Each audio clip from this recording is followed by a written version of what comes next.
கடலூர் மாவட்டம் பண்ருட்டி சட்டமன்ற தொகுதியில் மதசார்பற்ற முற்போக்கு கூட்டணியின் சார்பில் போட்டியிடும் விடுதலை சிறுத்தைகள் கட்சியினர் வேட்பாளர் அப்துல் ரஹ்மானை ஆதரித்து விடுதலை சிறுத்தைகள் கட்சியின் துணை பொதுச் செயலாளர் ஆலூர் ஷானவாஸ் பண்ருட்டி பேருந்து நிலையம் அருகில் பிரச்சாரம் மேற்கொண்டார்.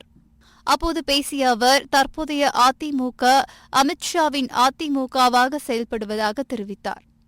தொட்டு பார்க்க முடியாத ஒரே முதலமைச்சர் இருக்கிறார் என்றால் அது நம்முடைய தளபதி மு.க. ஸ்டாலின் அவர்கள் தான்.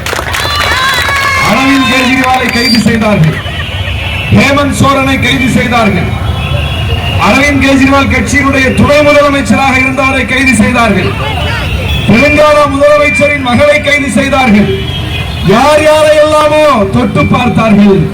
தொடவே முடியாத ஒரே முதலமைச்சர், வலிமையான முதலமைச்சர் நம்முடைய முதலமைச்சர் மு.க. ஸ்டாலின். ஒருத்தர் ஒரு வண்டியை ஓட்டிட்டு வர்றார், எங்க போனாலும் 6 மணிக்கு மேல பிரச்சாரம் பண்ண மாட்டாங்க. 6 மணிக்கு மேல ஆட்டோ ஓடாது. 6 மணிக்கு மேல வடிவேல் சொல்லுவாங்க, 6 மணிக்கு மேல ஆட்டோ ஓடாது. அது மாதிரி 6 மணிக்கு மேல பிரச்சாரமே கிடையாது.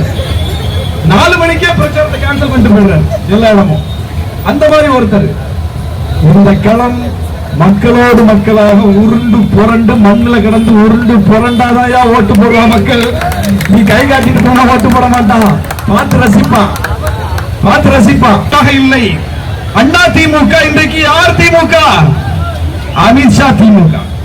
அப்ப அந்த அமித்ஷா திமுக, அந்த அண்ணா திமுக, பாஜக நீற்ற இடத்துல கையெழுத்து போடுற அதிமுகவினுடைய பிரதிநிதி தான் இங்கே நிற்கிறார். யாரை எதிர்த்து? அப்துல் ரஹ்மானை எதிர்த்து.